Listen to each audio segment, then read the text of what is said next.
L'infirmière s'est penchée et a touché les pieds du patient. Le millionnaire a souri sans comprendre ce geste. Elle voulait seulement guérir avec humilité. Et lui, il voulait seulement qu'elle reste. Si cette histoire vous intéresse, n'oubliez pas de vous abonner à notre chaîne et dites-nous de quelle ville vous nous regardez. Nous continuons. Philippe Rousseau possédait tout ce que l'argent pouvait acheter. À 45 ans, il dirigeait un empire technologique qui avait débuté dans un garage à La Défense et occupait maintenant un gratte-ciel entier sur l'avenue des Champs-Élysées, le cœur financier de Paris. Ce Parisien, élevé à Neuilly-sur-Seine et éduqué dans les meilleures institutions du pays, avait multiplié la fortune familiale grâce à des investissements judicieux et une intuition pour les affaires qui semblait infaillible. Ce matin d'octobre, alors que le ciel de Paris promettait une journée de chaleur étouffante, Philippe prenait son petit déjeuner dans son triplex du 16e arrondissement. Depuis la terrasse, il contemplait la ville qui s'étendait à perte de vue, une fourmilière de personnes qui, contrairement à lui, devaient s'inquiéter des embouteillages, des factures à payer, de la routine du travail. Il enfila son costume, italien sur mesure, choisit l'une des montres de sa collection, une Patek Philippe en édition limitée, et descendit au garage où son chauffeur l'attendait déjà à côté de la Porsche noire. « Bonjour, monsieur Rousseau », salua Marcel, le chauffeur qui était à son service depuis plus d'une décennie. « La circulation est compliquée aujourd'hui. Nous avons une réunion à l'entreprise à 9 h, c'est bien ça. »« Non, Marcel. Aujourd'hui, nous allons d'abord à l'aéroport. Je dois inspecter le nouveau jet avant la réunion. Ensuite, nous irons à l'entreprise. » Dans l'ascenseur aux parois miroirs, Philippe ajusta sa cravate en soie et vérifia une fois de plus son apparence. L'image qu'il voyait reflétée était celle d'un homme qui inspirait le respect et peut-être un peu de crainte. Ses cheveux grisonnants aux tempes lui conféraient un air d'autorité qu'il cultivait soigneusement.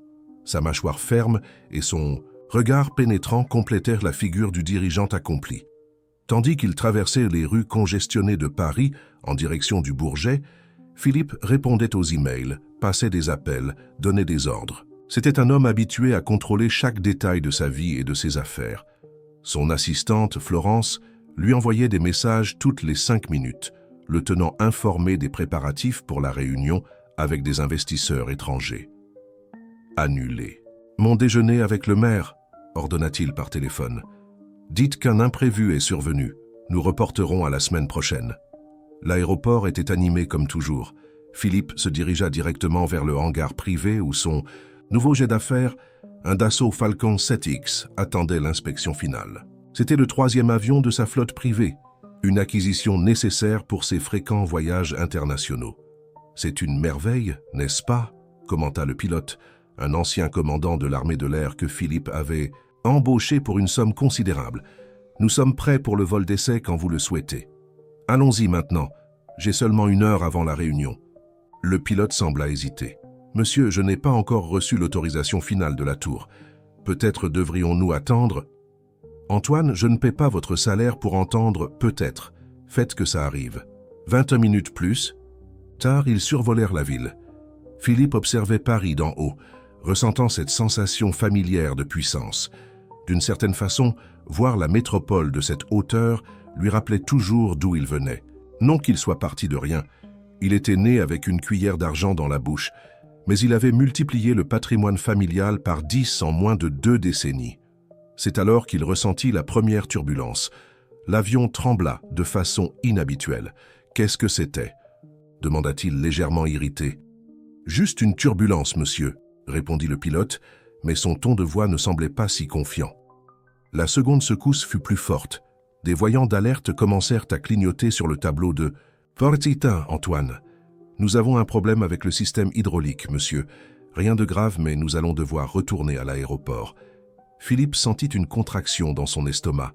Il n'était pas habitué aux situations hors de son contrôle. Faites le nécessaire.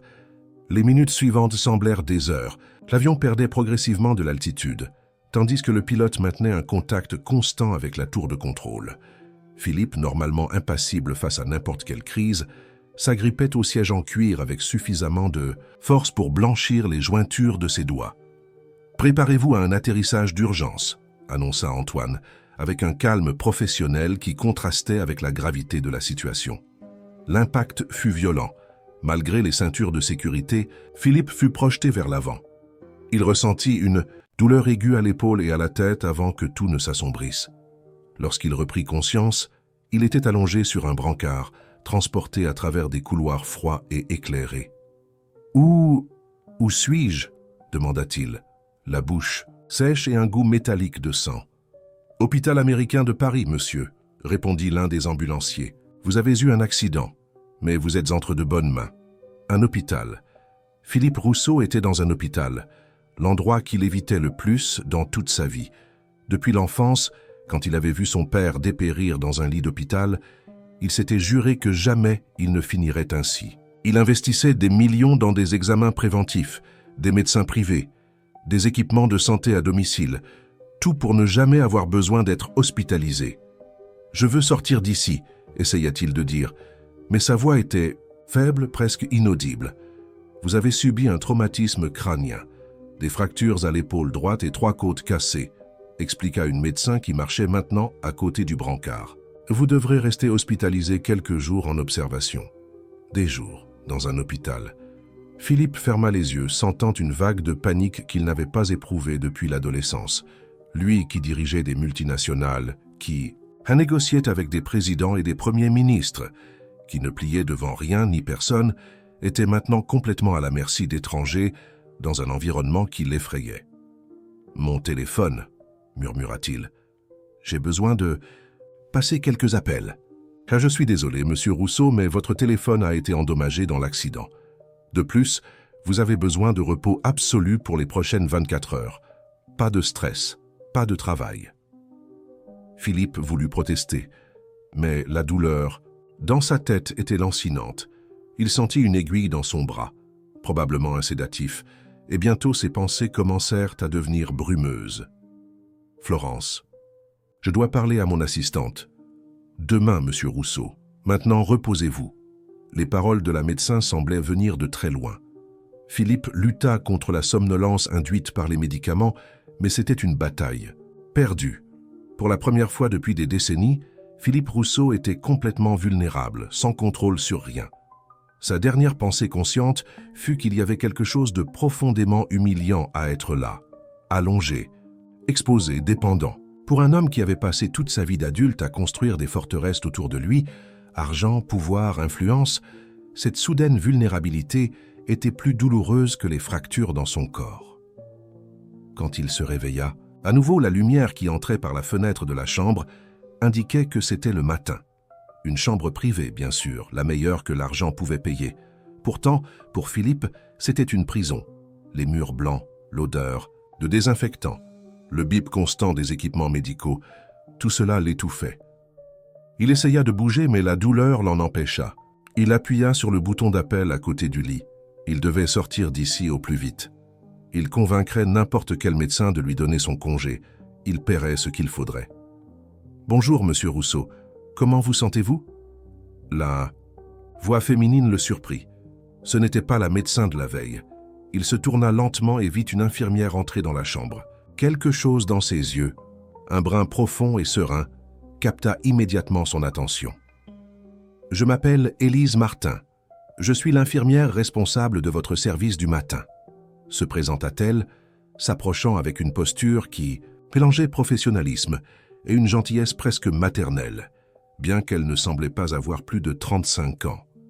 Philippe l'observa attentivement. Contrairement à ses assistantes toujours impeccablement apprêtées ou aux femmes de la haute société parisienne qu'il fréquentait, Élise avait une beauté naturelle, sans artifice.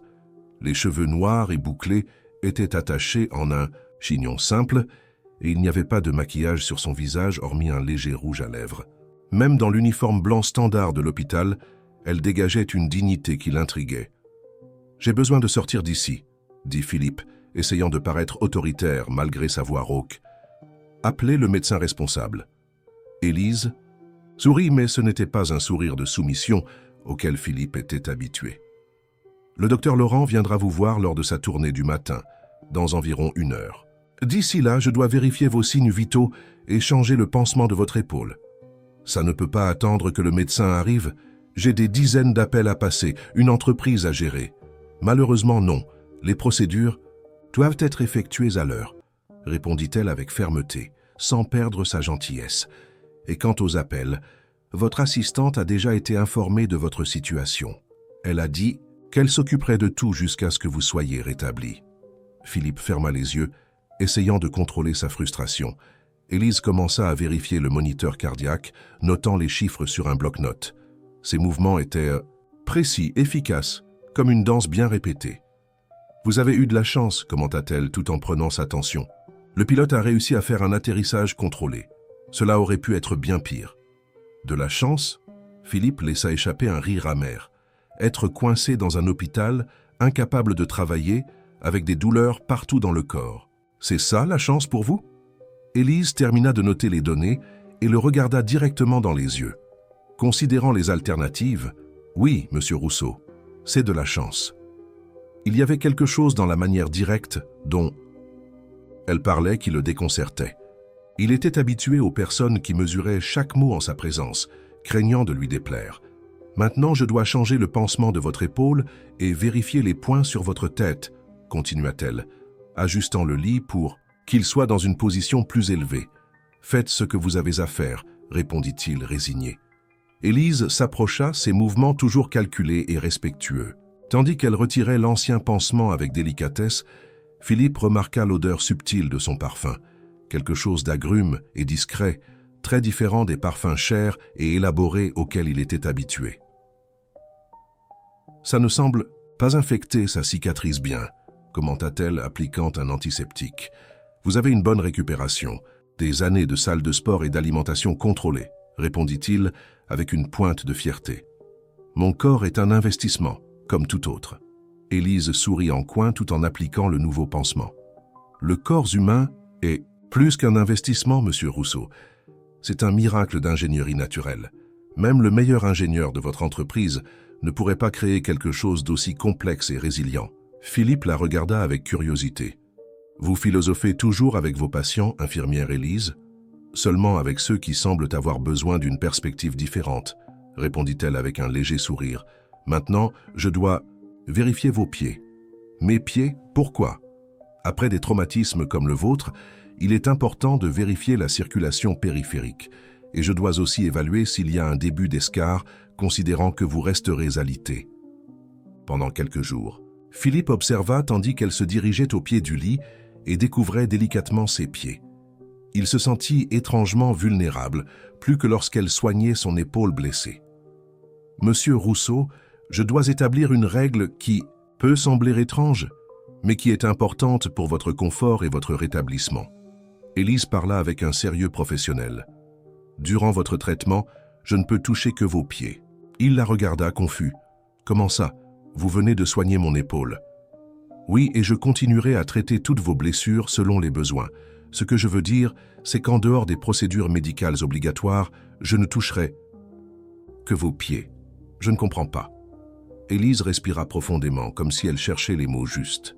« Des patients comme vous, des personnes habituées à avoir un contrôle total sur leur vie, se sentent souvent extrêmement vulnérables. Dans les hôpitaux, c'est une expérience invasive par nature. Des étrangers touchant votre corps, posant des questions personnelles, ayant accès à des informations intimes. Établir cette règle est une façon de vous rendre un certain contrôle sur votre corps et votre expérience ici. » Philippe l'observa avec un intérêt renouvelé. En plus de 20 ans à diriger l'une des plus grandes entreprises de France, rarement quelqu'un l'avait surpris ainsi.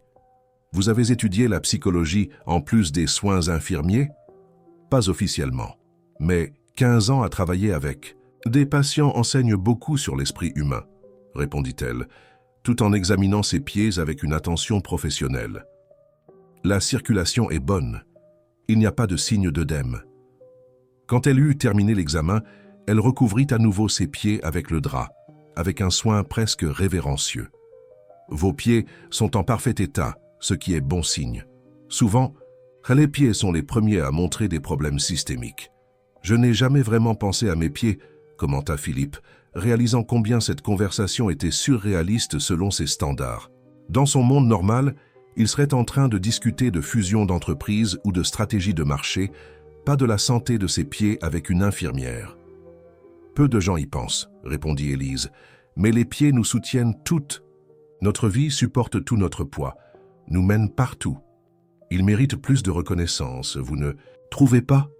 Il y avait quelque chose dans sa façon de parler, un mélange de connaissances techniques et de sagesse populaire qui l'intriguait de plus en plus. « Pourquoi avez-vous choisi d'être infirmière ?» demanda-t-il, se surprenant, à lui-même par cet intérêt sincère. Élise rangeait le matériel utilisé pour le pansement, mais s'arrêta un moment, comme si la question l'avait prise au dépourvu. « Quand j'avais 17 ans, ma famille a eu un accident. J'étais à l'hôpital pendant des jours, observant comment les infirmières s'occupaient de nous avec tant de dévouement et d'humanité. J'ai décidé que je voulais faire la même chose pour d'autres personnes. » Quelque chose dans la mention de l'accident provoqua une sensation étrange chez Philippe, comme un déjà-vu qu'il n'arrivait pas à préciser. Quel genre d'accident? Une histoire pour un autre jour, monsieur Rousseau. Maintenant, je dois continuer ma tournée. Je reviendrai dans 1 heure avec votre petit déjeuner. Y a-t-il quelque chose de spécifique que vous aimeriez manger? N'importe quoi qui ne soit pas de la nourriture d'hôpital, répondit-il avec une légère ironie. Je verrai ce que je peux faire, sourit-elle, se dirigeant vers la porte. Ah, et si vous avez besoin de quelque chose avant cela, utilisez le bouton d'appel. Seulement pour les urgences, s'il vous plaît. Nous avons d'autres patients qui ont aussi besoin d'attention. Quand elle sortit, Philippe réalisa qu'il avait passé près d'1 demi-heure à converser avec l'infirmière sans penser une seule fois aux emails, aux réunions ou aux actions en bourse. Quelque chose qui ne s'était pas produit depuis des années. Il y avait quelque chose dans la présence d'Élise qui l'ancrait dans le présent, qui lui faisait momentanément oublier l'empire qu'il avait construit là-dehors. Il essaya d'atteindre la télécommande de la télévision, mais la douleur à l'épaule l'en empêcha. Frustré, il regarda par la fenêtre. De cet angle, il pouvait voir une partie de la ville, les immeubles imposants de Passy, le ciel de Paris avec sa pollution caractéristique, un monde duquel il était temporairement exilé. Un coup à la porte interrompit ses pensées. C'était une autre infirmière, plus jeune, apportant ses médicaments. « Bonjour, monsieur Rousseau. Je suis Cécile, l'assistante de l'infirmière Élise. Je viens vous apporter vos analgésiques. »« Où est Élise ?» demanda-t-il, percevant le ton presque exigeant dans sa propre voix. « Elle est avec un autre patient en ce moment, monsieur. Puis-je vous aider pour autre chose ?»« Non, merci. » Tandis qu'il prenait les comprimés, Philippe se demanda pourquoi il ressentait tant de résistance à être soigné par une autre infirmière. Il y avait quelque chose dans la présence d'Élise qui le faisait se sentir en sécurité. C'était une sensation étrange pour un homme qui avait construit toute sa vie sur le principe que la sécurité venait du pouvoir et du contrôle. Le docteur Laurent arriva peu après. Un homme d'âge moyen avec des yeux fatigués derrière des faucilles, lunettes à fine monture. Il l'examina minutieusement, posant des questions directes et précises. « Monsieur Rousseau, vos lésions évoluent bien, mais j'insiste pour que vous restiez hospitalisé au moins 5 jours de plus. Le traumatisme crânien exige une surveillance constante. 5 jours? Impossible, j'ai une entreprise à gérer. Votre entreprise continuera d'exister après 5 jours. Votre santé, en revanche, pourrait ne pas se rétablir correctement si vous ne suivez pas les conseils médicaux. » Philippe était sur le point d'argumenter quand Élise revint dans la chambre, apportant un plateau avec le petit déjeuner. « J'ai réussi à convaincre la nutritionniste de vous autoriser un cappuccino, au lieu du café standard de l'hôpital, dit-elle avec un sourire complice. Et le pain vient d'une boulangerie tout près, pas de la cuisine de l'hôpital. » Ce petit geste le désarma complètement. 3 jours s'étaient écoulés depuis l'accident.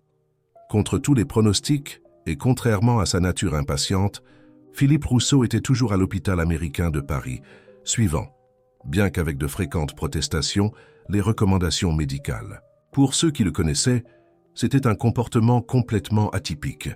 Son assistante, Florence, resta bouche bée quand il accepta de reporter la réunion avec les investisseurs chinois qui prévoyaient d'injecter des millions dans sa nouvelle division d'énergie renouvelable. « Êtes-vous sûr que vous allez bien, Philippe ?» demanda-t-elle lors d'une de ses visites, ajustant ses lunettes à monture épaisse, tout en tapant furieusement sur sa tablette, réorganisant l'agenda de son patron. « Je peux appeler un spécialiste de New York si vous voulez un second avis. »« Ce n'est pas nécessaire, » répondit-il, se surprenant lui-même. « J'ai confiance en l'équipe d'ici. » La vérité que Philippe hésitait à admettre même pour lui-même était qu'il y avait quelque chose dans cet hôpital, ou plutôt quelqu'un, qui changeait sa perception du monde chaque jour qui passait.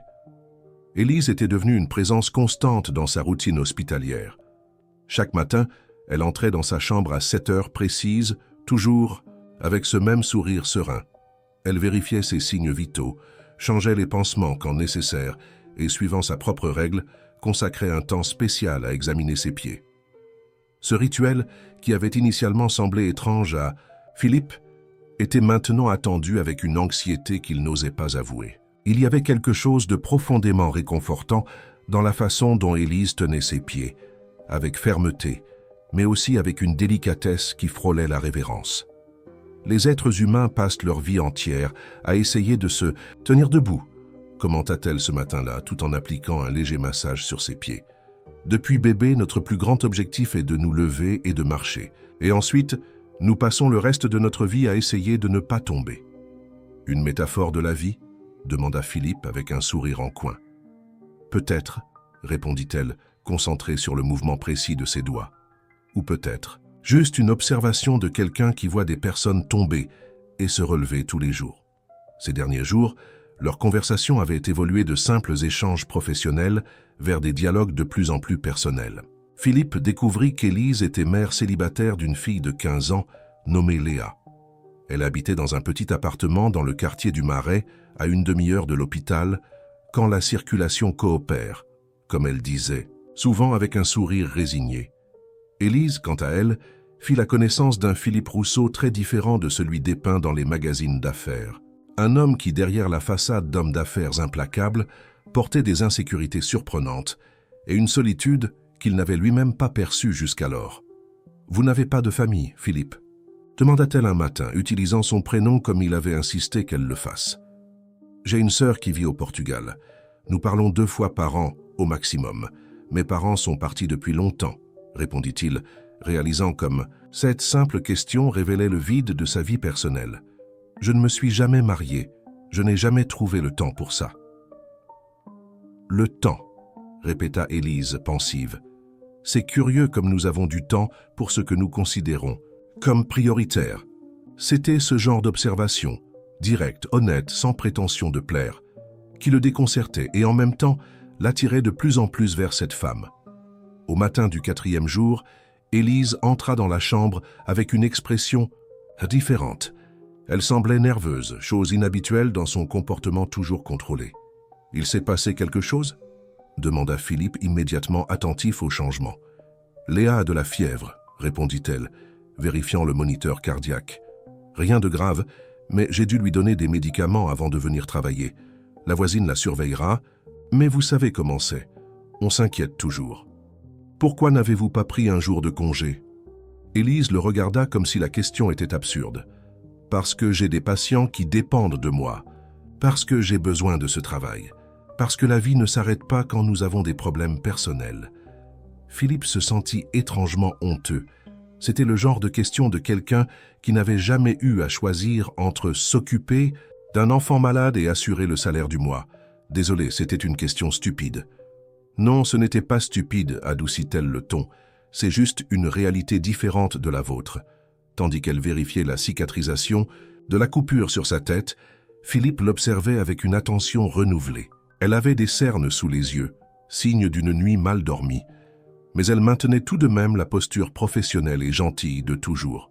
« Vous avez dit que vous avez décidé de devenir infirmière après un accident avec votre famille, » commenta-t-il, essayant de détourner la conversation vers quelque chose qui pourrait la distraire de ses préoccupations.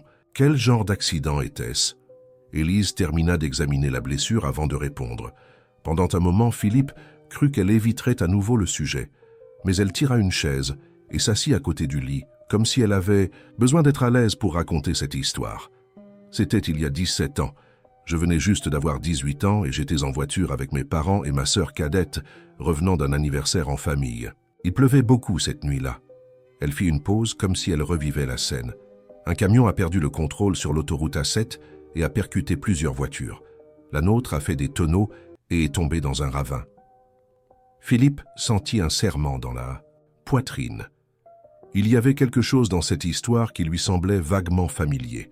Heureusement, nous avons été secourus rapidement. Un homme qui passait par là a aidé à sortir tout le monde de la voiture avant que... Elle hésita, avant que la situation n'empire. Je n'ai jamais su son nom. Je me souviens seulement qu'il était jeune, bien habillé. Il était pressé, mais s'est arrêté pour aider. Il a réussi à sortir mes parents et ma sœur, qui étaient coincés. J'ai été la seule à pouvoir sortir seule. Philippe sentit un frisson parcourir son échine. L'histoire, les détails, la date, tout commençait à s'emboîter dans ses souvenirs. L'autoroute A7, il y a 17 ans. À quel endroit était l'accident?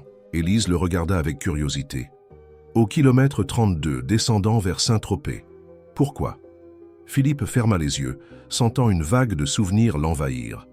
Il venait de terminer ses études de gestion aux États-Unis et était revenu en France pour prendre un poste dans l'entreprise de son père. Il se rendait sur la côte pour un week-end à Saint-Tropez quand il avait été témoin de l'accident. Sans réfléchir, il avait arrêté sa voiture et était descendu en courant pour aider. Il avait réussi à sortir 3 personnes d'une Citroën C3 blanche avant que les pompiers n'arrivent. Il se souvenait vaguement d'une jeune femme qui avait déjà réussi à sortir du véhicule en état de choc. « C'était vous », murmura-t-il, ouvrant les yeux pour la regarder. « J'étais là, c'est moi qui ai aidé votre famille. » Élise le fixa avec une expression indéchiffrable. Pendant quelques secondes, seul le bip constant des moniteurs brisait le silence entre eux. « Je sais », répondit-elle finalement, la voix émue. « Je vous ai reconnu dès qu'on vous a amené à l'hôpital. Pourquoi n'avez-vous rien dit avant? Parce que je voulais être sûre.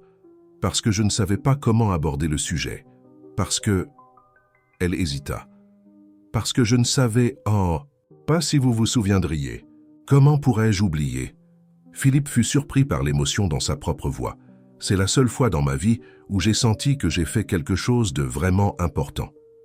Les mots sortirent avant qu'il ne puisse les retenir, révélant une vérité qu'il n'avait jamais admise lui-même. Malgré tous ses succès entrepreneuriaux, les milliards accumulés, les prix et reconnaissances, rien ne se comparait à ce bref moment d'héroïsme anonyme. « Vous avez sauvé ma famille, Philippe. » Des larmes brillaient dans les yeux d'Élise. « Vous avez sauvé mes parents. Vous avez sauvé ma sœur de 12 ans. Je n'ai jamais eu l'occasion de vous remercier. Il n'y a pas de quoi me remercier. N'importe qui aurait fait la même chose. Non, pas n'importe qui. Beaucoup de voitures sont passées sans s'arrêter. Vous vous êtes arrêté. Vous avez risqué votre vie pour des personnes que vous ne connaissiez pas. » Un silence chargé. D'émotion flotta entre eux. Philippe ressentait quelque chose d'étrange dans sa poitrine. Ce n'était pas une douleur physique, mais une émotion qu'il n'avait pas éprouvée depuis longtemps. Une connexion profonde avec un autre être humain. Quelque chose que sa vie de réunion, contrat et négociation permettait rarement. « Léa, dit-il soudainement, votre fille, elle existait déjà quand l'accident est arrivé ?» Élise secoua la tête négativement. « Léa est née 3 ans plus tard. Je me suis marié jeune, à 20 ans, avec mon petit ami de lycée. Ça n'a pas duré longtemps. Il nous a quittés quand Léa avait seulement 2 ans. Je suis désolé. Ne le soyez pas, c'était difficile au début, mais j'ai appris à être forte pour elle. Et peut-être que tout cela est arrivé pour une raison. » Elle fit une pause, ses yeux rencontrant les siens avec une intensité nouvelle. « Après l'accident, je me suis promis que je consacrerais ma vie à prendre soin des autres, comme une façon de rendre ce qu'on avait fait pour ma famille. Devenir infirmière était ma façon de remercier le destin, de vous remercier, sans même savoir que c'était vous. » Philippe sentit sa gorge se serrer. En plus de 20 ans à gérer l'une des plus grandes entreprises de France, il avait oublié ce que c'était de se sentir vraiment connecté à quelque chose de plus grand que l'argent et le pouvoir.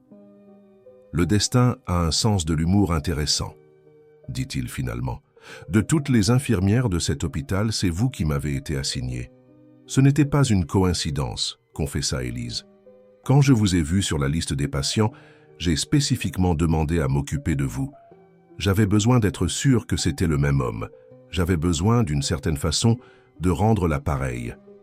C'est pour ça que vous... »« Ne touchez que mes pieds ?» demanda-t-il avec un léger sourire.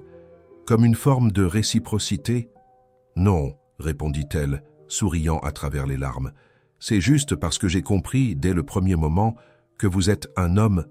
Habitué à tout contrôler autour de vous, j'ai pensé que vous aviez besoin d'un rappel que certaines choses sont au-delà de notre contrôle et que ce n'est pas nécessairement mauvais. Cet après-midi-là, après la révélation qui les connectait à travers le temps, Philippe se sentait étrangement agité. La chambre privée qui lui avait semblé une prison auparavant était maintenant un espace trop petit pour contenir toutes les émotions qui l'envahissaient. Quand le docteur Laurent vint le visiter pour le check-up quotidien, Philippe le surprit avec une demande inhabituelle. « Je veux marcher dans l'hôpital, je suis fatigué de rester dans cette chambre. » Le médecin ajusta ses lunettes, évaluant son patient d'un regard clinique. « Votre état a bien évolué, mais je recommande encore la prudence. Nous pouvons commencer par une petite promenade dans le couloir avec accompagnement. »« N'importe quoi vaut mieux que ces 4 murs, » répondit Philippe. Une demi-heure plus tard, appuyé sur une canne et accompagné d'un kinésithérapeute, il faisait ses premiers pas hors de la chambre. La douleur aux côtes était encore considérable mais supportable. Ce qui le gênait le plus était la sensation de fragilité. Lui, qui s'était toujours enorgueilli de son corps athlétique et de son énergie inépuisable, devait maintenant s'arrêter tous les quelques pas pour reprendre son souffle. « Vous vous débrouillez très bien, monsieur Rousseau », encouragea le kinésithérapeute, un jeune homme d'à peine 30 ans. « La plupart des patients avec des lésions similaires mettent plus de temps à atteindre cette mobilité. »« Je ne suis pas comme la plupart des patients », répondit Philippe, avec une trace de son ancien orgueil. Au fur et à mesure qu'ils avançaient dans le couloir, Philippe commença à observer l'hôpital avec un regard neuf. Ce n'était plus seulement un lieu froid et impersonnel, mais un organisme vivant, pulsant, où des drames humains se déroulaient à chaque instant. Il vit des familles réunies dans des salles d'attente, des expressions d'inquiétude, de soulagement, d'espoir. Il vit des professionnels pressés, portant le poids de vie entre leurs mains, et pour la première fois, il se permit de penser à eux comme des personnes, pas seulement comme des prestataires de services. En tournant dans un couloir, il aperçut Élise. Elle était agenouillée devant une petite fille d'environ 6 ans, ajustant quelque chose sur sa jambe plâtrée. L'enfant pleurait, mais Élise lui parlait d'une voix basse et tranquille, la faisant sourire au milieu des larmes. Il y avait quelque chose de si naturel, si authentique dans cette scène, que Philippe sentit un serrement dans sa poitrine. Quand Élise se leva et le vit, son visage s'illumina d'un sourire. « Philippe, comme c'est bon de vous voir debout. » Le délai. « Docteur Laurent a finalement cédé à mes arguments, » répondit-il, essayant de dissimuler le plaisir qu'il ressentit à la voir sourire pour lui. « Vous avez dû être très persuasif. Il autorise rarement des promenades si tôt. Des années de négociations avec des cadres têtus m'ont donné quelques compétences utiles. » Élise rit, un son léger et musical qu'il n'avait jamais remarqué auparavant. « Puisque vous vous sentez mieux, aimeriez-vous connaître un endroit spécial ? C'est mon refuge dans cet hôpital. » Philippe hésita un moment, regardant le kinésithérapeute qui acquiesça. « 30 minutes maximum, monsieur Rousseau, et sans effort excessif. »« Je me charge de lui, » assura Élise, et le jeune professionnel s'éloigna, promettant de revenir pour l'accompagner à sa chambre. Élise le guida lentement à travers un labyrinthe de couloirs jusqu'à ce qu'ils arrivent à une porte qui donnait accès à un petit jardin intérieur. C'était un espace modeste, mais étonnamment vert et accueillant, avec des bancs en bois stratégiquement positionnés entre des parterres bien entretenus. Le jardin thérapeutique, présenta-t-elle, tout en l'aidant à s'asseoir sur l'un des bancs. Peu de patients connaissent cet endroit. Il est principalement utilisé pour l'ergothérapie, mais je viens toujours ici quand j'ai besoin d'un moment de paix. L'endroit était en effet tranquille. Le bourdonnement de l'hôpital semblait distant ici, remplacé par le doux bruissement des feuilles et le chant occasionnel d'un oiseau. « Comment avez-vous découvert cet endroit ?» demanda Philippe, sentant le soleil de l'après-midi réchauffer son visage. « Pendant ma première année comme infirmière, j'avais un patient, un monsieur de presque 90 ans, qui refusait de rester dans sa chambre. Un jour, je l'ai trouvé endormi ici, avec un sourire sur le visage. Il m'a dit que les plantes lui rappelaient sa ferme à Lyon. » Élise sourit au souvenir. « Depuis lors, je viens ici dès que je peux. »« C'est agréable, » admit Philippe, surpris par la sensation de bien-être que l'endroit lui procurait. Ils restèrent en silence pendant quelques minutes, simplement sentant la brise légère et observant les plantes. C'était un silence confortable, sans l'anxiété que Philippe ressentait normalement quand il ne parlait pas, ne négociait pas, ne commandait pas. « Comment va Léa ?» demanda-t-il finalement. « La fièvre est passée ?»« Oui, Dieu merci. C'était juste une vie rose. Elle va déjà mieux et insiste pour aller à l'école demain. Elle doit être déterminée comme sa mère. » Élise rit à nouveau. Bien plus, croyez-moi. Léa a une force de volonté qui parfois m'effraie. À 15 ans, elle sait déjà exactement ce qu'elle veut de la vie. Et que veut-elle? La médecine. Depuis ses 10 ans, elle ne parle de rien d'autre. Elle passe des heures à étudier la biologie, la chimie, l'anatomie, des choses que je comprenais à peine à son âge. Il y avait une lueur de fierté dans les yeux d'Élise en parlant de sa fille, une lumière qui la transformait complètement. Ça doit être difficile d'élever une fille seule, en travaillant par roulement dans un hôpital, commenta Philippe, sincèrement intéressé. Il y a des défis, admit-elle, mais aussi des récompenses. Léa et moi sommes une équipe. Nous avons appris à compter l'une sur l'autre.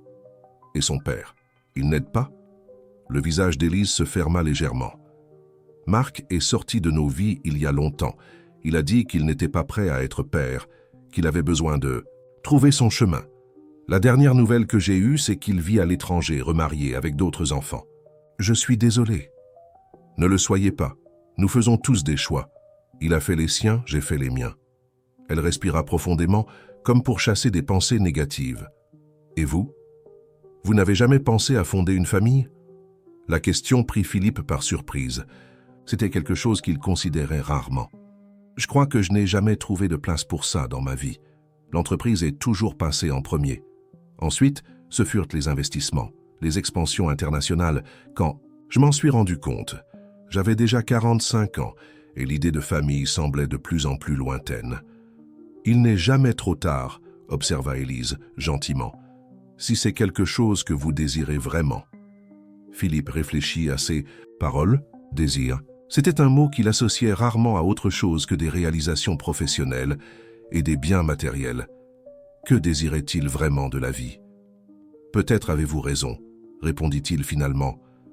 Mais je crois que je devrais d'abord apprendre à être une meilleure personne. Vous êtes déjà une meilleure personne que vous ne le pensez, Philippe. Vous avez sauvé ma famille sans hésiter, vous vous souvenez? C'était il y a longtemps. Le jeune homme qui s'est arrêté pour aider votre famille sur la route n'est pas le même homme que je suis aujourd'hui.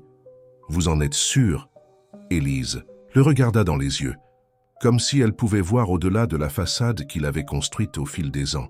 Je pense qu'il est toujours là, attendant juste une opportunité de réapparaître. Avant que Philippe ne puisse répondre, son téléphone vibra. C'était Florence, son assistante, probablement avec une crise corporative de plus à résoudre. Il ignora l'appel, quelque chose qu'il n'aurait jamais fait une semaine auparavant. « Je dois retourner au travail », dit Élise, consultant sa montre. « Ma pause se termine. Je vous accompagne à votre chambre. » Durant le trajet de retour, Philippe s'appuya sur son épaule plusieurs fois, quand la douleur aux côtes devenait plus intense. Il y avait quelque chose de réconfortant dans le contact physique, dans la certitude qu'elle était là pour le soutenir. C'était une sensation étrange pour quelqu'un si habitué à tout résoudre seul. Quand ils arrivèrent à la chambre, Élise l'aida à s'installer dans le lit. « Merci de m'avoir montré le jardin, dit-il. C'était revigorant. Parfois, nous avons besoin d'endroits comme celui-là pour nous rappeler ce qui compte vraiment, répondit-elle, ajustant l'oreiller sous sa tête. Demain, c'est mon jour de congé, mais je reviendrai jeudi. Essayez de vous reposer d'ici là. D'accord. Je ferai de mon mieux, promit-il, ressentant une pointe de déception à l'idée de ne pas la voir le lendemain. Après qu'Élise fut partie, Philippe resta à regarder par la fenêtre, observant le ciel de Paris changer de couleur, avec le coucher du soleil. Il prit son téléphone et, au lieu de rappeler Florence, ouvrit le navigateur. Il tapa Léa et bourse d'études médecine. Peut-être pourrait-il faire quelque chose pour la fille d'Élise, une façon de rendre l'attention qu'elle lui consacrait. Tout en faisant ses recherches, il réalisa que cela faisait des années, qu'il n'avait rien fait pour quelqu'un sans attendre quelque chose en retour. Tous ses dons, tous ses actes de charité étaient toujours accompagnés d'avantages fiscaux, d'expositions médiatiques, de renforcement de l'image de l'entreprise. Aider Léa serait différent. Ce serait quelque chose qu'il ferait simplement parce qu'il voulait voir Élise sourire à nouveau de cette façon qui illuminait tout son visage. Cette pensée l'effrayait. Développait-il des sentiments pour son infirmière? Lui, Philippe Rousseau, l'homme qui écartait mannequins, internationaux et héritières de fortune avec la même facilité qu'il signait des contrats millionnaires. Ridicule, murmura-t-il pour lui-même.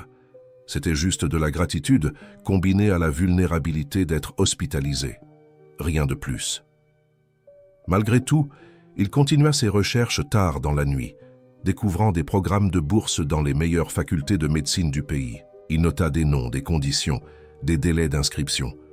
Quand le sommeil vint finalement, il rêva d'un jardin bien plus grand que celui de l'hôpital, où il marchait sans douleur, sans canne, aux côtés d'une femme au sourire doux qui tenait sa main comme si elle y avait toujours appartenu.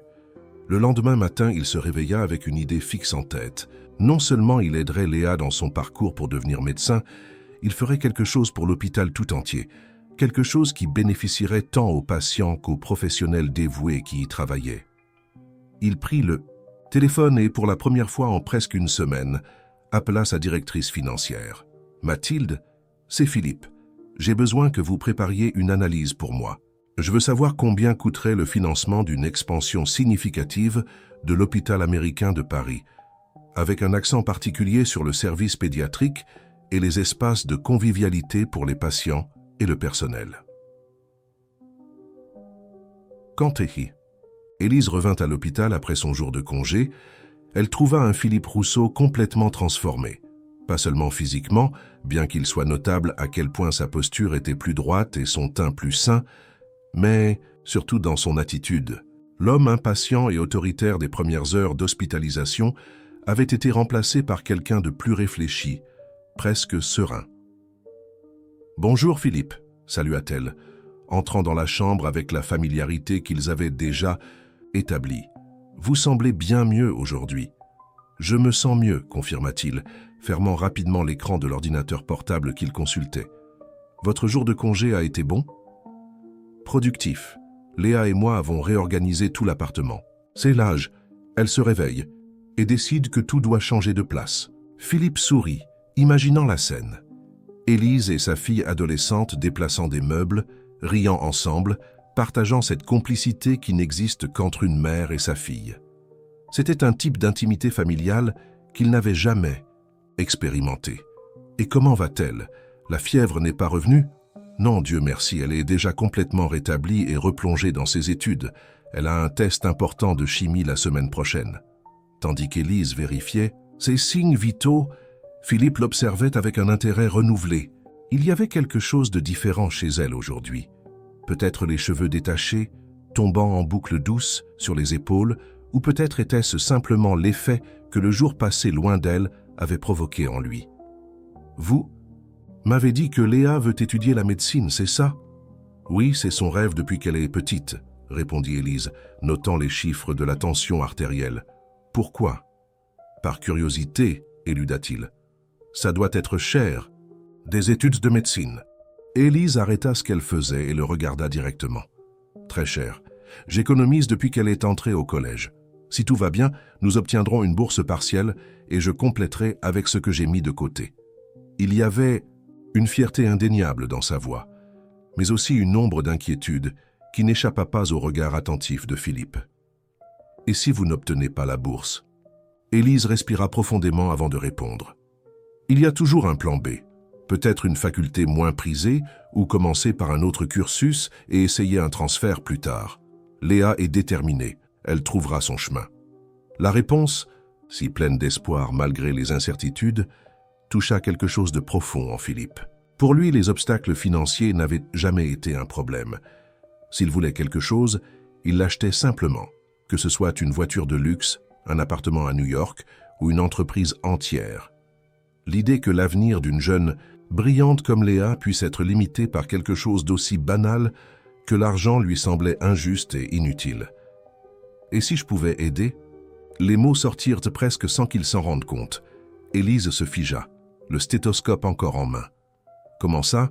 Une bourse d'études, intégrale, dans n'importe quelle faculté de médecine qu'elle choisira. » Le silence qui suivit fut pesant.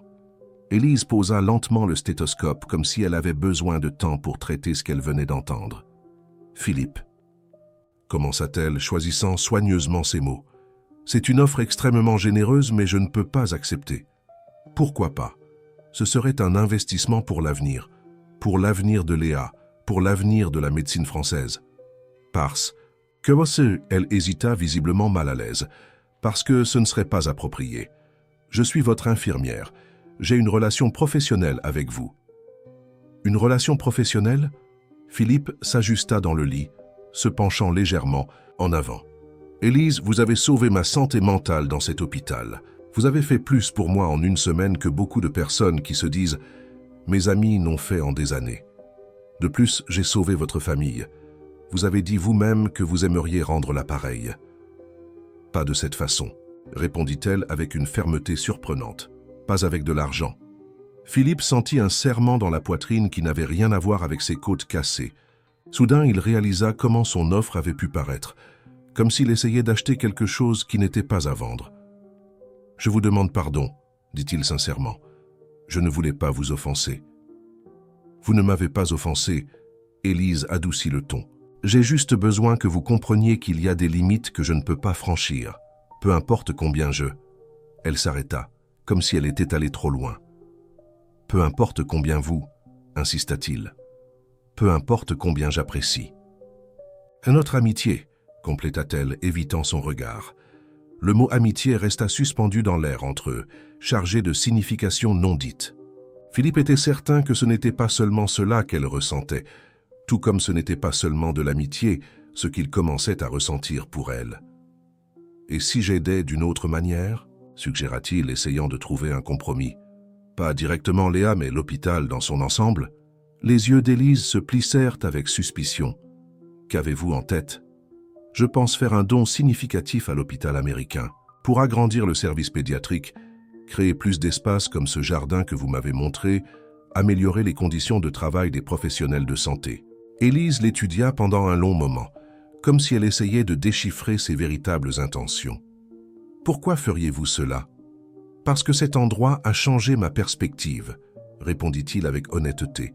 « Parce que je veux laisser quelque chose de plus significatif dans le monde que simplement des immeubles portant mon nom et des actions en hausse à la bourse. » Un sourire lent se forma sur les lèvres d'Élise, transformant graduellement son visage. Ce serait merveilleux, vraiment transformateur pour tant de personnes. Et, continua-t-il, encouragé par la réaction positive, je pensais organiser un événement caritatif pour annoncer le don. Un dîner de gala, peut-être. Quelque chose qui attirerait d'autres entrepreneurs, multiplierait l'impact. C'est une excellente idée. Et j'aimerais que vous m'aidiez à l'organiser, compléta-t-il. Personne ne connaît les besoins réels de cet hôpital mieux que vous. Élise hésita à nouveau, la méfiance revenant dans ses yeux. Philippe, ce serait encore compliqué. Je reste votre infirmière. Pour seulement 2 jours de plus, répondit-il promptement. Le docteur Laurent m'a déjà donné une prévision de sortie pour samedi. Après ça, vous serez juste une amie m'aidant dans un projet caritatif. Elle se mordit la lèvre inférieure, clairement partagée entre le désir d'aider l'hôpital et la crainte de franchir des frontières professionnelles. « Je devrais y réfléchir, » dit-elle finalement, « et parler avec la direction des soins. »« C'est infirmier, il y a des protocoles éthiques à respecter. »« Bien sûr, » acquiesça Philippe, « prenez le temps qu'il vous faut. » À ce moment, un coup à la porte interrompit la conversation. C'était le docteur Laurent, accompagné d'un homme que Philippe reconnut immédiatement. Édouard Moreau, directeur général de l'hôpital américain de Paris. « Bonjour, monsieur Rousseau », salua le directeur, tendant la main. « Le docteur Laurent m'a informé de votre intérêt à discuter d'un possible don à notre hôpital. C'est un honneur de recevoir votre soutien. » Philippe jeta un regard rapide à Élise, qui semblait aussi surprise que lui par la rapidité des événements. « Docteur, Moreau, c'est un plaisir de vous rencontrer, » répondit-il, serrant la main tendue. « En effet, j'ai quelques idées que j'aimerais partager. En fait, » ajouta-t-il avec un sourire, l'infirmière Élise a été une grande inspiration pour ce projet. Tous les regards se tournèrent vers Élise, qui rougit intensément. « J'ai simplement fait mon travail en prenant soin de monsieur Rousseau, » dit-elle, mal à l'aise face à l'attention soudaine. « Vous avez fait bien plus que cela, » insista.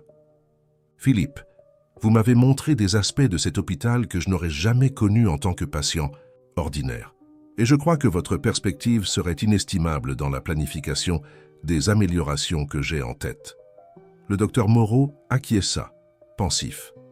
Sans aucun doute, l'expérience de nos professionnels de première ligne est fondamentale pour toute initiative. Infirmière Élise, si M. Rousseau sollicite votre participation, l'administration de l'hôpital serait très satisfaite de vous libérer pour quelques heures de consultation sur le projet. L'expression d'Élise était un mélange de surprise et d'inconfort. Philippe réalisa qu'il était allé trop loin, la plaçant dans une position difficile devant ses supérieurs. « En fait, intervint-il rapidement, j'élabore encore les détails de la proposition. Quand j'aurai quelque chose de plus concret, nous contacterons l'administration pour discuter de la meilleure façon de la mettre en œuvre. » Dr Moreau sembla satisfait de la réponse. « Excellent. Nous sommes à votre disposition, Monsieur Rousseau, et encore une fois, nous sommes profondément reconnaissants pour votre intérêt dans notre institution. » Après quelques formalités supplémentaires, le directeur et le docteur Laurent se retirèrent, laissant Philippe et Élise à nouveau seuls dans la chambre. Un silence embarrassé s'installa entre eux. « Je suis désolé pour ça, » dit finalement Philippe. « Je ne savais pas que Laurent allait informer l'administration si rapidement. »« Vous êtes vraiment sérieux à propos de ce don ?» demanda-t-elle, assimilant encore ce qui s'était passé. « Absolument. J'ai déjà donné instruction à mon équipe financière de préparer les fonds nécessaires. » Élise secoua la tête, comme si elle n'arrivait pas à croire ce qu'elle entendait. « Philippe, c'est merveilleux pour l'hôpital, vraiment. Mais je dois être clair, je ne veux pas que vous fassiez cela à cause de moi. Et si je vous disais que je fais cela autant pour l'hôpital que pour vous ?» répondit-il, décidant d'être complètement honnête. « Que vous connaître a changé quelque chose en moi, que pour la première fois depuis des années, je sens que je peux être plus que simplement le milliardaire Philippe Rousseau. » Les yeux d'Élise s'écarquillèrent face à cette confession inattendue. Pendant un moment, il sembla qu'elle allait dire quelque chose d'également profond, mais alors son expression changea, comme si elle avait érigé une barrière émotionnelle. « Vous confondez gratitude avec d'autres sentiments, » dit-elle, adoptant un ton professionnel qu'elle n'utilisait plus avec lui depuis des jours. C'est courant chez les patients qui traversent des expériences traumatisantes de développer une connexion émotionnelle avec leurs soignants. Ça s'appelle le transfert. « Ce n'est pas du transfert, » insista Philippe, frustré par ce changement soudain d'attitude. « Je sais très bien ce que je ressens. Vous venez de découvrir que vous avez sauvé ma famille il y a 17 ans. Il est naturel que cela crée une sensation de destin, de connexion spéciale. » Elle rassembla ses instruments médicaux, évitant de le regarder directement. « Mais quand vous sortirez d'ici, quand vous retournerez à votre vie normale, vous verrez les choses plus clairement. » Avant que Philippe ne puisse argumenter, le téléphone d'Élise vibra. Elle vérifia rapidement le message. « Je dois y aller. J'ai une urgence dans la chambre 507. » Elle se dirigea vers la porte, mais s'arrêta avant de sortir. « Réfléchissez bien à ce don, Philippe. Assurez-vous que vous le faites pour les bonnes raisons. » Après son départ, Philippe resta à regarder, la porte fermée, ressentant une frustration qu'il n'avait pas éprouvée depuis longtemps. Toute sa vie, il avait obtenu pratiquement tout ce qu'il désirait. Entreprise, propriété, voiture, œuvre d'art. Il lui suffisait de tendre la main et l'objet de son désir était là. Mais Élise était différente. Elle représentait quelque chose que son argent ne pouvait pas acheter, quelque chose qui devait être gagné d'une autre manière. Il prit le téléphone et appela Florence. « J'ai besoin que tu organises quelque chose pour moi, » dit-il, dès qu'elle décrocha. « Un événement caritatif, le plus grand et le plus élégant que Paris ait jamais vu. » 3 semaines s'étaient écoulées depuis que Philippe avait quitté l'hôpital. La convalescence à domicile se passait bien que l'appartement luxueux du 16e arrondissement semblât étrangement vide maintenant. Toujours entouré d'une équipe efficace, gouvernante, cuisinière, chauffeur, garde du corps, Philippe n'avait jamais remarqué le silence oppressant de son propre foyer auparavant. Désormais, même le bourdonnement constant de la climatisation centrale semblait amplifié, résonnant dans les espaces impersonnels décorés par quelques designers d'intérieur célèbres dont il se souvenait à peine du nom. Les préparatifs. Pour l'événement caritatif avançaient à toute vitesse. Florence s'était surpassée, obtenant le Grand Palais pour l'occasion, un lieu normalement réservé avec des années d'avance. Les invitations des œuvres d'art en soie avaient été envoyées à l'élite entrepreneuriale, politique et artistique de Paris. La presse spéculait déjà sur le montant du don qui serait annoncé. Les rumeurs variaient entre 10 et 50 millions d'euros. Mais malgré les progrès dans les préparatifs, Philippe ressentait une inquiétude croissante. Depuis sa sortie de l'hôpital, il n'avait parlé avec Élise que 2 fois, et toujours sur des questions liées à l'événement. Elle maintenait une distance professionnelle qui le frustrait profondément. Quand il essaya d'organiser un dîner pour discuter des détails du projet, elle suggéra poliment une réunion à l'hôpital même, en présence du docteur Moreau. Le matin du grand jour, alors qu'il prenait son café sur la terrasse, observant la ville qui s'étendait à ses pieds, Philippe prit une décision. Il saisit le téléphone et appela le numéro qu'il avait obtenu non par les canaux officiels de l'hôpital, mais via un contact qui travaillait au département des ressources humaines. « Allô ?» La voix de Léa était jeune et énergique, très différente du ton toujours contrôlé de sa mère. « Léa, bonjour, c'est Philippe Rousseau, un ami de ta mère. » Le milliardaire. La surprise dans la voix de l'adolescente était évidente. « Ma mère m'a parlé de vous. Elle a dit que vous allez aider l'hôpital. » « Exactement. En fait, c'est à ce sujet que j'appelle. J'ai une invitation spéciale pour toi. » « Pour moi ?» Le ton de Léa oscillait entre curiosité et méfiance, rappelant beaucoup Élise. « Oui, l'événement caritatif aura lieu ce soir et j'aimerais beaucoup que tu y sois présente. Ta mère a probablement déjà été invitée par l'administration de l'hôpital, mais je veux étendre l'invitation personnellement à toi. » Il y eut un bref silence à l'autre bout de la ligne. Ma mère a dit qu'elle travaillerait tard aujourd'hui et passerait ensuite rapidement à l'événement. Elle n'a rien mentionné à propos de ma venue. Philippe ressentit une pointe de déception. Alors Élise prévoyait seulement une brève apparition. « Eh bien, ce serait un honneur pour moi si tu pouvais venir, Léa. En fait, une partie du projet a un focus spécial sur les jeunes qui souhaitent poursuivre une carrière en médecine, comme toi. » Encore un silence, cette fois plus long. « Comment savez-vous que je veux étudier la médecine ? Ta mère l'a mentionné.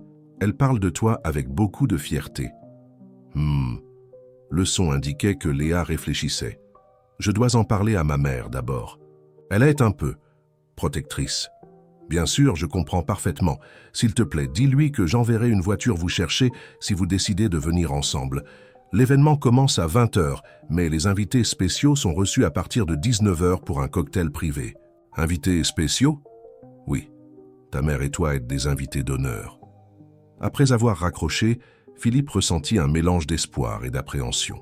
Peut-être avait-il été présomptueux d'appeler directement Léa, mais il était déterminé à avoir Élise présente à l'événement, pas seulement comme représentante de l'hôpital, mais comme la personne qui avait inspiré toute l'initiative. Le reste de la journée passa dans un flou de préparatifs de dernière minute. Son costume Armani avait été livré personnellement par le tailleur. Le discours, révisé d'innombrables fois, était imprimé sur d'élégantes cartes, bien que Philippe sut qu'il parlerait probablement d'improvisation, comme il le faisait toujours. À 18h30, alors qu'il finissait de se préparer, il reçut un message qui fit accélérer son cœur. « Léa et moi acceptons votre offre de transport. Nous serons prêtes à 19h. » « Merci, Élise. » Philippe sourit à son propre reflet dans le miroir, tout en ajustant sa cravate en soie. Pour la première fois en plusieurs semaines, il se sentait vraiment enthousiaste. Le Grand Palais était transformé. Florence avait engagé les meilleurs décorateurs de la ville, qui avaient créé un environnement à la fois sophistiqué et accueillant. Des éléments hospitaliers subtils avaient été incorporés à la décoration. Non pas de façon morbide, mais comme un rappel élégant du but de la soirée. Sur un écran discret, défilèrent des images de l'hôpital américain de Paris, montrant à la fois l'excellence déjà existante et les zones qui bénéficieraient du don.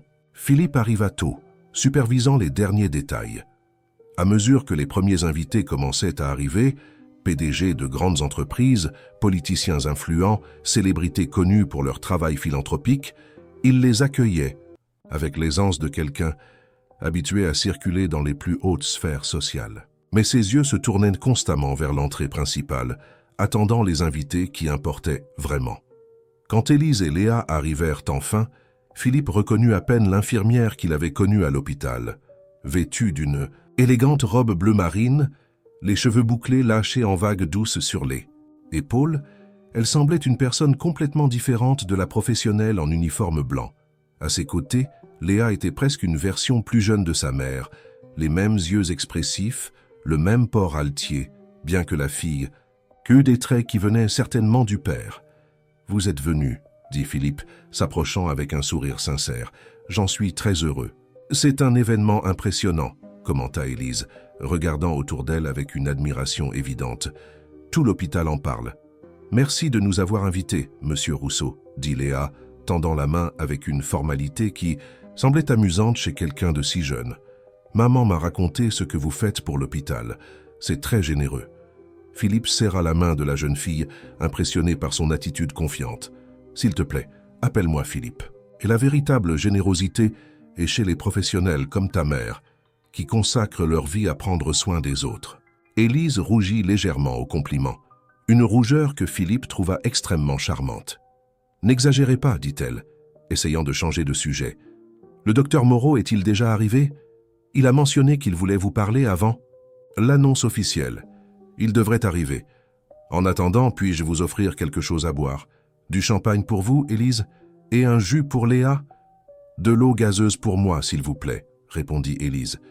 Je dois encore conduire. Plus tard. En fait, intervint Philippe, j'ai pensé que vous pourriez peut-être rester jusqu'à la fin de l'événement. Il y aura une présentation musicale après le dîner que Léa aimerait voir, je crois. Qui va jouer? Demanda l'adolescente, immédiatement intéressée. C'est une surprise, répondit Philippe avec un sourire mystérieux. En réalité, il avait engagé l'un des groupes les plus populaires parmi les jeunes, après avoir discrètement recherché les goûts musicaux de Léa via ses réseaux sociaux. Au fur et à mesure que la soirée avançait, Philippe observait, avec satisfaction, comment Élise et Léa interagissaient avec les autres invités.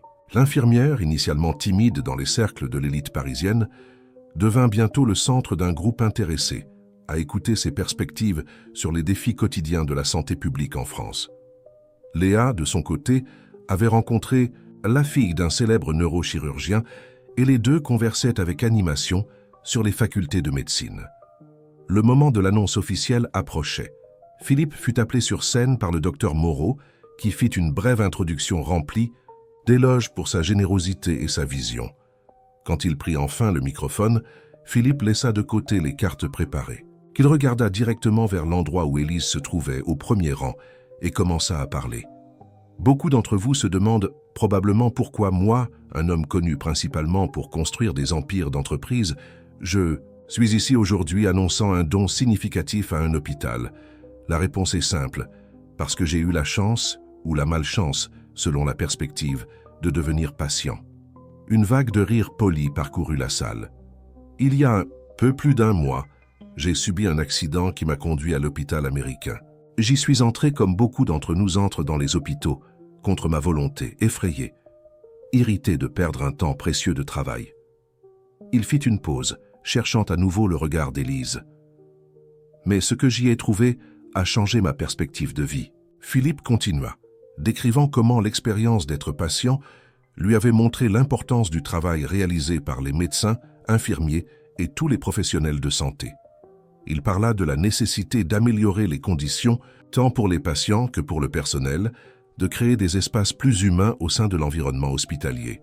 Et c'est pourquoi, conclut-il, j'ai le plaisir d'annoncer non seulement un don de 30 millions d'euros pour l'expansion et la modernisation de l'hôpital américain de Paris, mais aussi la création du programme Futur Médecin Rousseau, une initiative qui offrira des bourses intégrales dans des facultés de médecine pour des jeunes talents de toute la France. L'annonce fut accueillie par des applaudissements enthousiastes. Philippe observa les expressions sur le visage d'Élise et de Léa. La mère semblait sous le choc, tandis que la fille avait les yeux écarquillés de surprise. Ce programme, continua-t-il quand les applaudissements diminuèrent, a été inspiré par une jeune extraordinaire que j'ai rencontrée récemment. Une étudiante dévouée qui rêve de devenir médecin pour aider les autres, suivant l'exemple de son incroyable mère. Les yeux de Léa se remplirent de larmes quand elle comprit qu'il parlait d'elle. Élise mit son bras autour des épaules de sa fille, son propre visage étant un mélange d'émotions contradictoires. Et en parlant d'inspiration, ajouta Philippe, j'aimerais faire un remerciement spécial à quelqu'un qui a rendu tout cela possible. Quelqu'un qui m'a appris que, parfois, les gestes les plus simples peuvent avoir l'impact le plus profond. Infirmière Élise Martin, Pourriez-vous me rejoindre » Sur scène. Un murmure de surprise parcourut la salle. Élise, clairement prise au dépourvu, hésita. Léa lui donna une légère poussée et finalement elle se leva, marchant jusqu'à la scène avec un mélange de gêne et de dignité. Quand elle arriva aux côtés de Philippe, il prit sa main. « Voici la femme qui m'a montré le véritable sens de prendre soin d'autrui », dit-il au microphone. La femme qui, il y a 17 ans, a vu sa famille sauvée par un étranger sur une route et qui, par un caprice du destin, a fini par devenir mon infirmière quand j'avais le plus besoin non seulement de soins médicaux, mais d'une leçon d'humanité. Des larmes brillaient maintenant dans les yeux d'Élise, bien qu'elle s'efforçât visiblement de les contenir. « Merci, Élise, » conclut Philippe, serrant sa main avec gentillesse, « de m'avoir rappelé ce qui compte vraiment. » Les applaudissements qui suivirent furent assourdissants. Des flashs d'appareils photo explosaient partout, capturant le moment pour les pages sociales du lendemain. Mais Philippe et Élise semblaient exister dans une bulle particulière, indifférents à l'agitation autour d'eux. « Vous n'aviez pas besoin de faire ça » murmura-t-elle, quand les applaudissements commencèrent à diminuer. « Si, j'en avais besoin », répondit-il, tenant toujours sa main. « J'avais besoin que tous sachent que vous êtes la véritable héroïne de cette histoire. » Ses yeux cherchèrent les siens comme pour confirmer la sincérité de ses paroles. Ce qu'elle vit sembla la satisfaire, car un petit sourire apparut sur ses lèvres. « Je suis fière de vous, Philippe Rousseau », dit-elle finalement, d'une voix presque inaudible sous les derniers applaudissements. « L'homme qui a sauvé ma famille est de retour. » 2 mois s'étaient écoulés depuis le grandiose événement caritatif. La vie à Paris suivait son rythme frénétique habituel, mais pour Philippe Rousseau, tout avait changé. Sa routine, auparavant remplie exclusivement de réunions d'entreprise et de négociations millionnaires, incluait maintenant des visites régulières à l'hôpital américain de Paris, où il suivait personnellement la progression des travaux d'expansion. Le projet avançait rapidement. Le nouveau jardin thérapeutique, 3 fois plus grand que l'original, commençait déjà à prendre forme. Le service pédiatrique était complètement réaménagé, avec des chambres plus accueillantes et des espaces ludiques conçus avec l'aide de psychologues pour enfants. La salle de repos des infirmiers, autrefois un cubicule étroit avec des meubles usés, serait transformée en un environnement confortable et revitalisant. Cet après-midi d'août, alors qu'il parcourait le chantier accompagné du docteur Moreau, Philippe ressentait une satisfaction qu'aucune acquisition d'entreprise ne lui avait jamais procurée. « Le personnel est enthousiaste face au changement », commenta le directeur, tandis qu'ils marchèrent dans le couloir qui mènerait à la future zone de convivialité pour les familles des patients, particulièrement l'équipe infirmière. L'infirmière Élise a été une excellente consultante pour le projet. En entendant son nom, Philippe ne put contenir un sourire. Depuis l'événement caritatif, sa relation avec Élise avait évolué vers quelque chose qu'il ne savait pas encore définir exactement. Ce n'était plus la connexion entre patients et infirmières, ni simplement une amitié occasionnelle. Ils se rencontraient régulièrement, toujours avec l'excuse de discuter des aspects du projet, mais leur conversation dérivait inévitablement vers des sujets plus personnels. En parlant d'elle, continua le docteur Moreau, Élise a mentionné que Léa a reçu la lettre d'acceptation pour le programme de bourse, la première bénéficiaire officielle. « Oui, j'ai reçu la nouvelle hier », répondit Philippe, ressentant une fierté presque paternelle. « Léa est une jeune fille extraordinaire. Son essai de candidature était impressionnant. Éloquent, mature, passionné par la médecine. Comme sa mère », observa le directeur avec un sourire entendu. Philippe acquiesça, pensif. Le dévouement d'Élise au travail était quelque chose qui le fascinait de plus en plus. Elle traitait chaque patient avec la même attention et le même respect, indépendamment de sa condition sociale ou financière. Pour elle, tous méritaient de la dignité dans leurs moments de vulnérabilité, une leçon qu'il était encore en train d'apprendre. Docteur Moreau appela une voix féminine. Derrière eux, c'était Cécile, la jeune infirmière assistante d'Élise. « Désolé d'interrompre, mais il y a une urgence dans la chambre 302. Nous avons besoin de vous. » « Excusez-moi, Philippe, » dit le directeur, s'éloignant déjà rapidement. « Sentez-vous libre de continuer la visite. Les plans à détailler sont dans la salle de réunion si vous avez besoin de les consulter. » Seul dans le couloir partiellement rénové, Philippe et Élise Philippe décida de faire une visite non programmée. Il se dirigea vers le petit jardin thérapeutique original, l'endroit où sa connexion avec Élise avait commencé à s'approfondir. Il ne fut pas surpris de l'y trouver, assise sur l'un des bancs, apparemment profitant d'un rare moment de repos. « Je savais que je vous trouverais ici », dit-il s'approchant avec un sourire. Élise leva les yeux, surprise, mais son visage s'illumina bientôt en le reconnaissant. « Philippe, je pensais que votre visite était prévue pour demain. J'ai décidé de faire une inspection surprise, plaisanta-t-il, s'asseyant à ses côtés. Voir si l'argent est bien utilisé. Et quel est le verdict? Extrêmement satisfait de l'investissement. Ils restèrent silencieux quelques instants, appréciant la tranquillité du jardin.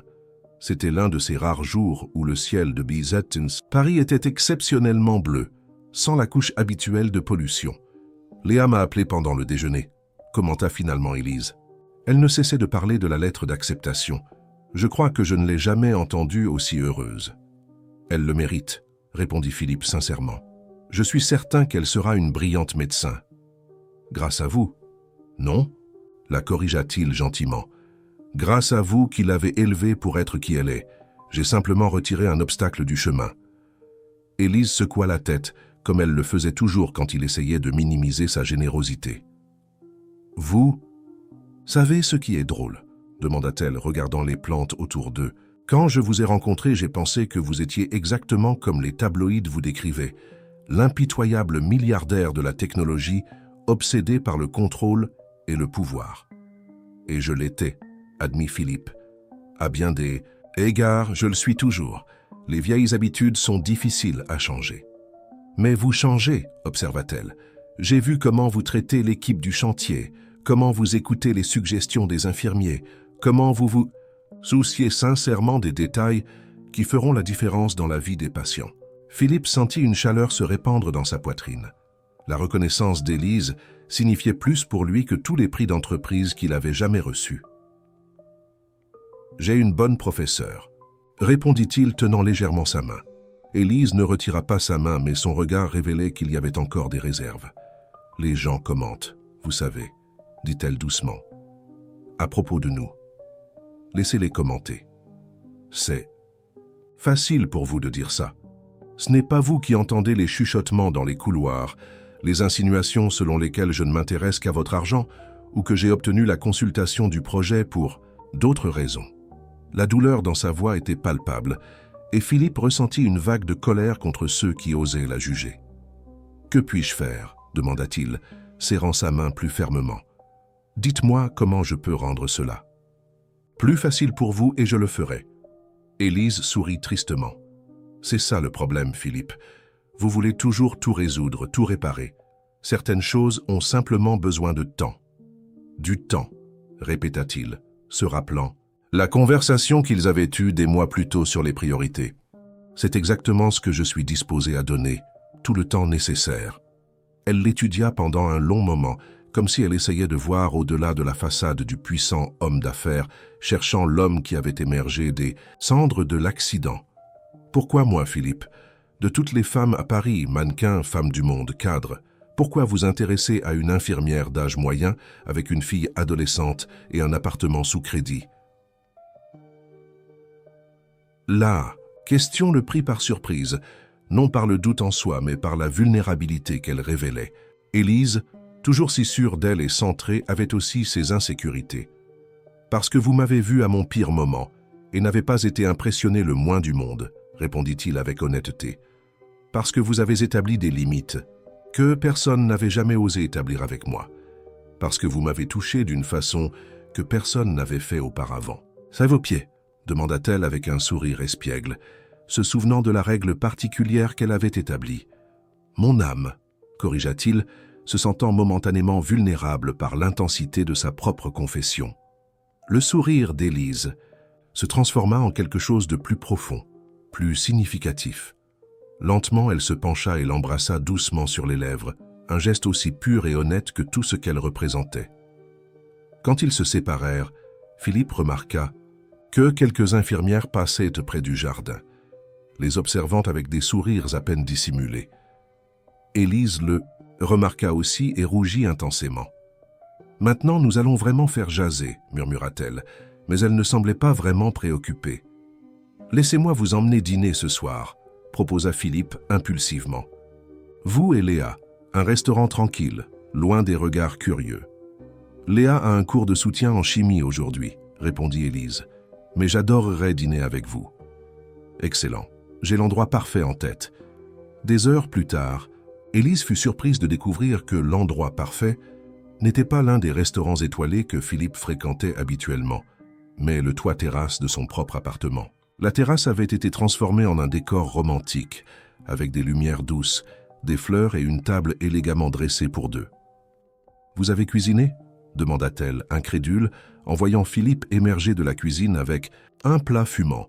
« Pas exactement, » admit-il avec un sourire. « J'ai engagé un chef pour tout préparer et m'apprendre à servir correctement.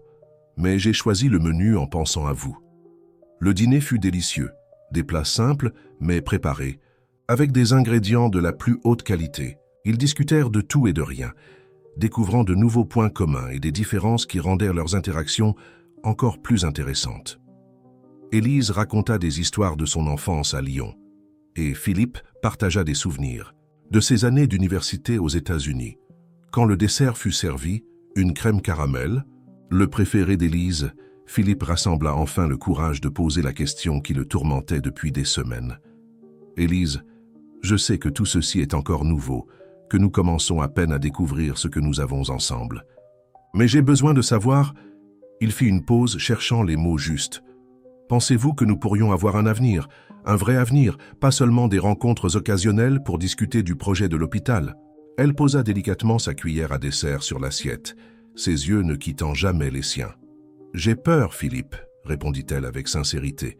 « Peur que, quand la nouveauté passera, vous réalisiez que nous appartenons à des mondes trop différents. Peur que Léa s'attache à vous et souffre ensuite d'une autre perte. Peur que je ne parvienne pas à m'intégrer dans votre univers de jet privé et d'appartements triplex. Et si je vous disais que je suis prêt à faire partie de votre monde plutôt que de vous forcer à vous adapter au mien? » « Comment ça ?» Philippe respira profondément, se sentant étrangement vulnérable. « Ces derniers mois, j'ai beaucoup réfléchi à ce que je veux vraiment de la vie. J'ai construit un empire, accumulé plus d'argent que je ne pourrais dépenser en 10 vies, mais je n'ai jamais trouvé le type de but que je vois en vous tous les jours. J'envisage de réduire significativement mon rôle dans l'entreprise, de consacrer plus de temps à des projets comme celui de l'hôpital. C'est un grand changement, observa-t-elle, clairement surprise. Vous êtes sûr que vous ne le regretteriez pas? La seule chose dont je suis sûr que je regretterais serait de vous laisser sortir de ma vie, sans au moins essayer de construire quelque chose de réel ensemble. Élise tendit la main par-dessus la table, entrelaçant ses doigts aux siens. « Alors, essayons, » dit-elle simplement, « un jour à la fois. » Cette nuit-là, tandis qu'ils observaient les lumières de Paris depuis la terrasse, Philippe se permit d'imaginer une vie différente de celle qu'il avait toujours planifiée.